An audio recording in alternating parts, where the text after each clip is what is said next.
Erev Shabbat Shalom, Shabbat Parshat Va'etchanan, Erev Shabbat Nachamu. A week after Tisha B'Av, for a little bit less. We are facing in Va'etchanan again one of the most suggestive and rich parshiot in the entire Torah. And the truth is, I was something at a loss during the week to decide to choose between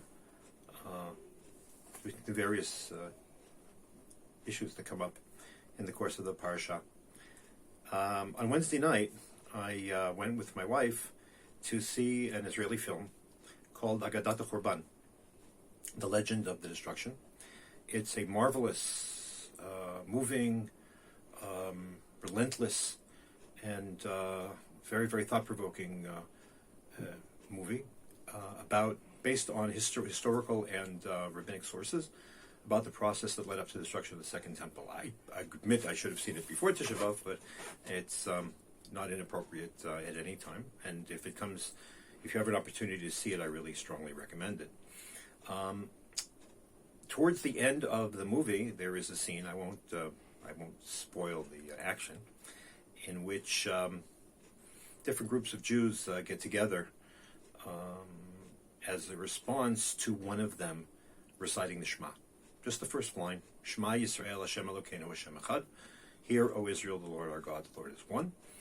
And the way that the actors respond in the movie to the recitation of the Shema, a response that elicits the deepest and most repercussive emotions and memories and devotions and loyalties of Jews to God and to each other,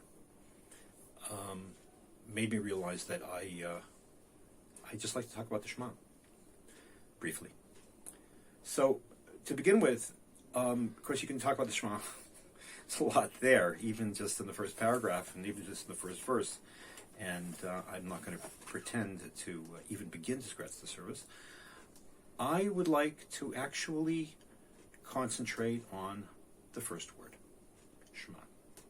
And here, by the way, even though I'm not going to quote him directly, I strongly recommend a book that was written by the late Rabbi Rabbi Norman Lamb, the Rosh Yeshiva and president of Yeshiva University, on the Shema, which is a very accessible and very thought-provoking and meaningful discussion of the Shema, which is really accessible to anybody, and I strongly recommend it. In any case, Shema. Shema Yisrael, hear, O Israel. The word Shema in Hebrew is very different than, say, hear. It has many, many different levels of nuance, and has been understood in different ways and manifests itself in different ways in Jewish literature through the ages. What I would like to just point out to you is that in different contexts, it can mean different things, all of which are pertinent for an understanding of what the point of this verse is, because it was clearly adopted by the Jewish people, by the Torah, by Chazal, as the Jewish Pledge of Allegiance, as the ultimate declaration of our fealty to God and our deference to Him. And yes, it is the cry of Jewish martyrs, whether we are speaking about the Crusades, whether we're talking about the destruction of the Temple, or we're discussing the Shoah, or Jews who die in the battlefield, or Jews who are attacked, unfortunately, simply in the cities of the world for being Jews. Hear, O Israel, Shema. So, on many occasions, the word Shema means simply to allow something to go in. Okay. Now, the mitzvah is, the commandment is to recite the Shema twice a day, and the best way to do so, and according to many opinions, the only way to do so, is to recite it loud enough so you can hear it yourself. And so when you go in the synagogue, let's recite it out loud, and some people see it very loudly, and so on. What does that do? What the word Shema then, in those circumstances, means that you take, one is bidden to take one's deepest fealty and loyalty to God, to objectify it, to express it, and then to internalize it again, to realize that which you have done. Now, it's very well known that talk therapy, one of the things it's supposed to do is to take unenunciated feelings and to force you to confront them and to objectify them so you can encounter them and deal with them. Here, it's one step further. You take something which is assumed on the part of the Jew to reflect the deepest recesses of his being, objectify it, realize what it means, and then bring it back to deepen that place and to deepen those convictions from which the recitation of the Shema emerged initially. That's one reason. That's one purpose. That's one meaning of the word Shema. The word Shema also has been taken to mean accept. To accept. A shmuah in rabbinic literature, especially in halachic literature, Jewish legal literature, is an authoritative tradition which is self-validating. Maimonides, for example, on many occasions says, "Mipi hashmuah lamadnu." We have learned from authoritative oral tradition that was passed down, we believed, all the way from Moses on Sinai, all the way through the generations, because the people who have passed it on were of exquisite and unimpeachable ethical, religious, and intellectual integrity and authority. So Shema Yisrael means that everything that Shema stands for, acceptance of God's kingdom, Kabbalat Malchut Shamayim, which is the first base of it. It's a declaration of it's a declaration. It's a pledge of allegiance. Whether it's the oneness of God, we don't believe that God manifests Himself in more than one way. There's only one God. He's not physical, and all of the other attributes that we know of. Okay, we just accept it.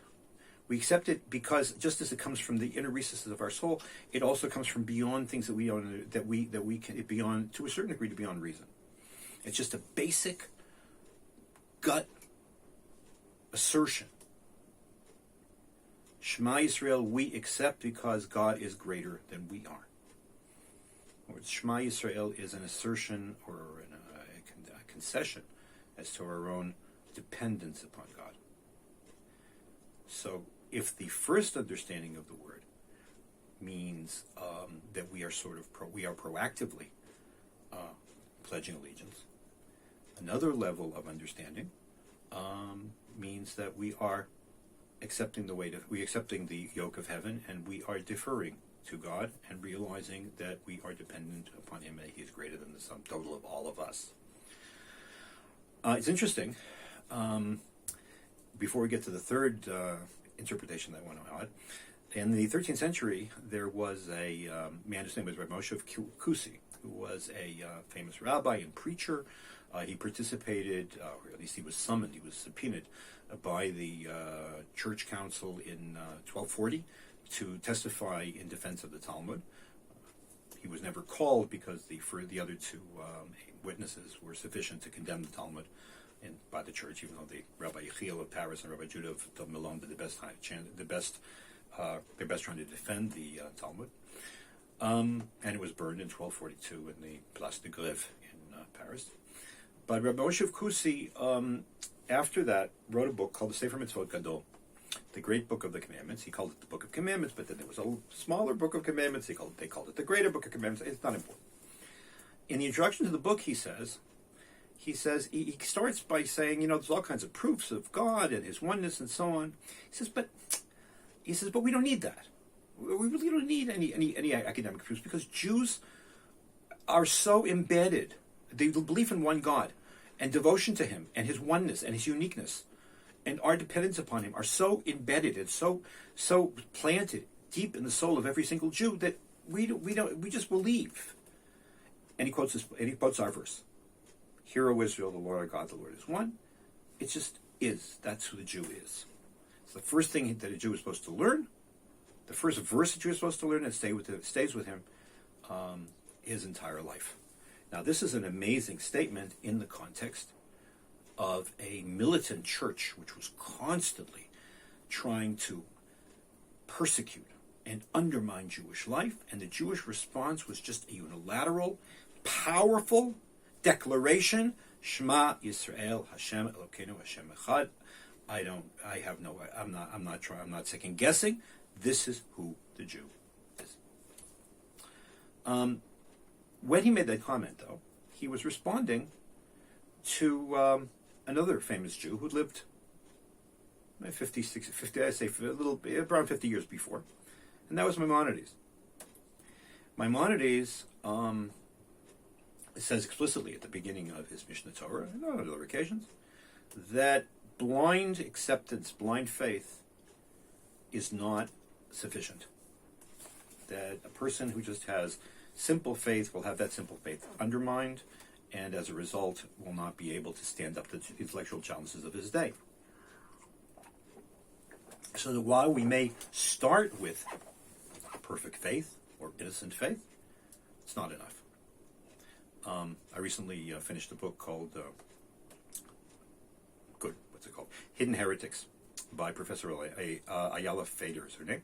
So very disturbing and very, very thought-provoking and very, very fine piece of academic writing, which she writes about how doubt, theological doubt, invades even the deepest recesses of the Haredi world. Never mind people in the other and live in other parts of the world more exposed to general trends, and it's that specifically that kind of challenge which caused Maimonides to say, "Look, challenges come. You need to be able to deal with them rationally, and you need not just to believe. You need to understand." And the word Shema also means understand. Here I will quote Dr. Lamb. Dr. Lamb points out that when one person says to another person, "I hear what you're saying," means I understand what you're saying. And that is true in Hebrew as well. When the Gemara says that so and so does not accept a certain argument, he says Hahu lo shmi'aleh. He didn't hear it. Now it could be that means that he just was not aware of that tradition, and therefore he disagreed with it or didn't quote it. It can also mean that he disagrees. He didn't understand what the other person trying to get at, and until he would be persuaded, he couldn't be. He wasn't going to accept it. So Shema means Shema Yisrael, understand, O Israel, what it means that there's a God, what it means to accept His kingdom, what it means to be a Jew, what it means to study Torah, what it means to stand fast when other people are rejecting everything you stand for and attacking you. It also means being able to reply to your own doubts, and doubt is a credible and legitimate religious category. We all have questions. Questions are okay,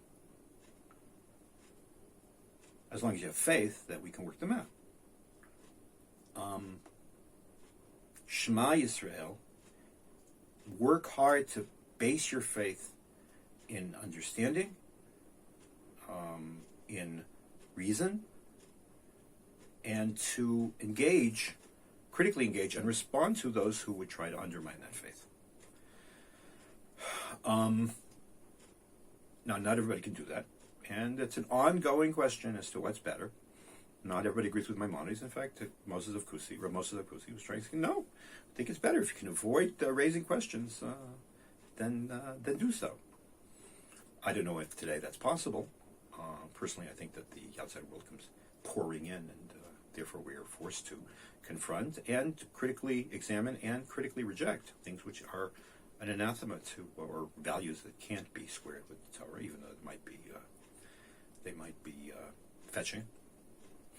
But I know this is going to be unfair, I guess, but one of the things in this very fine book, as I said, of Professor Fader, was that a lot of people are affected by, even with their pure faith is undermined by the professional atheists of this world, like Dawkins and Hitchens and so on. And I've got to tell you, I've met a lot of people and a lot of smart people, and a lot of the arguments for atheism, God help us, are as about as what's the word? Superficial as the world is long, as the day is long. They certainly don't match the depth of faith, which is supposed to happen, which is supposed to come together with the Shema Yisrael. But nevertheless, when we are challenged, obviously, though, that's my problem. That's my reaction. Shema means that belief in God, belief in the existence of God and God's providence, and God's choosing of Israel and God's giving of the Torah. That belief in God is not an unsophisticated position, and if we work hard, not just to accept, not just to express, but also to understand, and to understand rationally the depth and importance and the significance and the comfort and the support and everything else that comes from our relationship with HaKadosh Baruch Hu, then we'll be able to respond to the intellectual and cultural challenges of our day as well. That's also a matter of faith. But still, the truth of the matter is that gut response of Shema Yisrael, which transcends reason, which speaks from a part of a Jew's soul that may be beyond rational understanding, and who says reason is the be-all and end-all of everything.